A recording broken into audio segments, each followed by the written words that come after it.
The Tale of Benjamin Bunny by Beatrix Potter.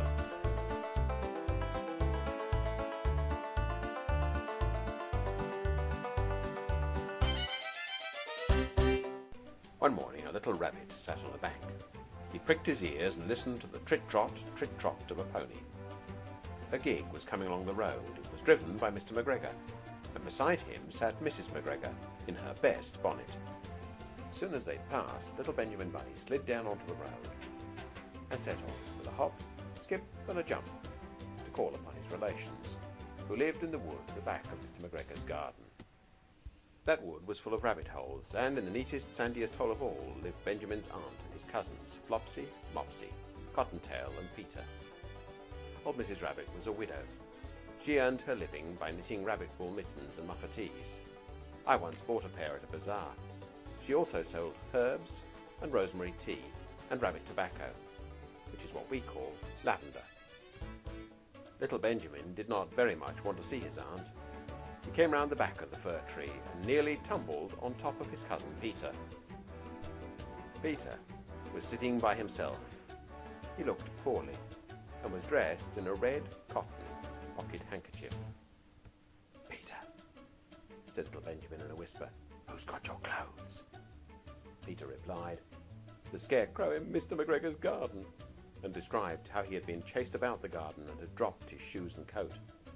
Little Benjamin sat down beside his cousin and assured him that Mr. McGregor had gone out in a gig, and Mrs. McGregor also, and certainly for the day, because she was wearing her best bonnet. Peter said he hoped that it would rain. At this point, old Mrs. Rabbit's voice was heard inside the rabbit hole, calling, "Cottontail, Cottontail, fetch me some more chamomile." Peter said he thought he might feel better if he went for a walk. They went away hand in hand and got up on the flat top of the wall at the bottom of the wood. From here they looked down into Mr. McGregor's garden. Peter's coat and shoes were plainly to be seen upon the scarecrow, topped with an old tam-o'-shanter of Mr. McGregor's. Little Benjamin said it spoils people's clothes to squeeze under the gate. The proper way to get in is to climb down a pear tree. Peter fell down head first, but it was of no consequence, as the bed below was newly raked and quite soft. It had been sown with lettuces. They left a great many odd little footmarks all over the bed, especially little Benjamin, who was wearing clogs. Little Benjamin said that the first thing to be done was to get back Peter's clothes in order that they might be able to use the pocket handkerchief. They took them off the scarecrow. There'd been rain during the night. There was water in the shoes, and the coat was somewhat shrunk. Benjamin tried on the tam-o'-shanter, but it was too big for him.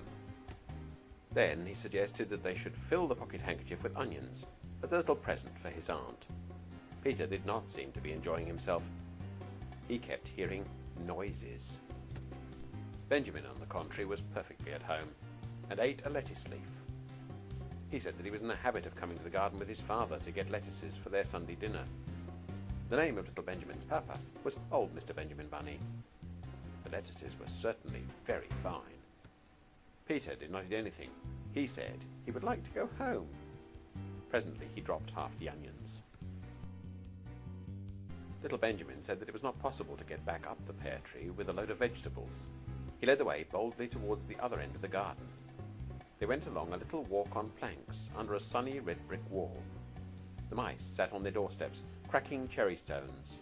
They winked at Peter Rabbit and little Benjamin Bunny. Presently Peter let the pocket handkerchief go again. They got amongst the flower pots and frames and tubs. Peter heard noises worse than ever. His eyes were as big as lollipops. He was a step or two in front of his cousin when suddenly he stopped. This is what those little rabbits saw round that corner. Little Benjamin took one look, and then, in half a minute less than no time, he hid himself and Peter and the onions underneath a large basket. The cat got up and stretched herself, and came and sniffed at the basket. Perhaps she liked the smell of onions. Anyway, she sat down on top of the basket. She sat there for 5 hours. I cannot draw you a picture of Peter and Benjamin underneath the basket, because it was quite dark, and because the smell of onions was fearful, and it made Peter Rabbit and little Benjamin cry.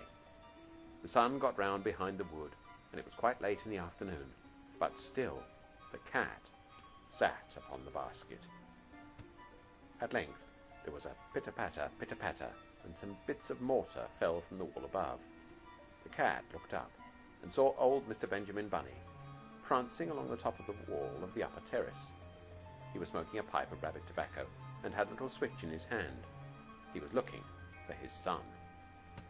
Old Mr. Bunny had no opinion whatever of cats. He took a tremendous leap off the top of the wall on top of the cat and cuffed it off the basket and kicked it into the greenhouse, scratching off a handful of fur. The cat was much too surprised to scratch back.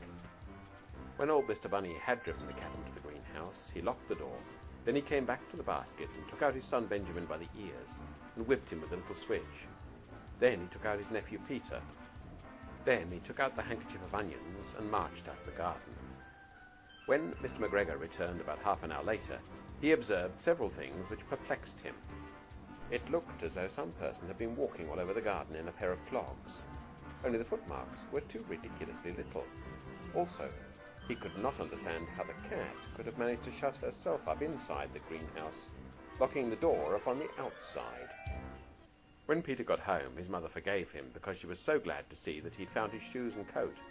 Cottontail and Peter folded up the pocket handkerchief, and old Mrs. Rabbit strung up the onions and hung them from the kitchen ceiling with the bunches of herbs and the rabbit tobacco. The end.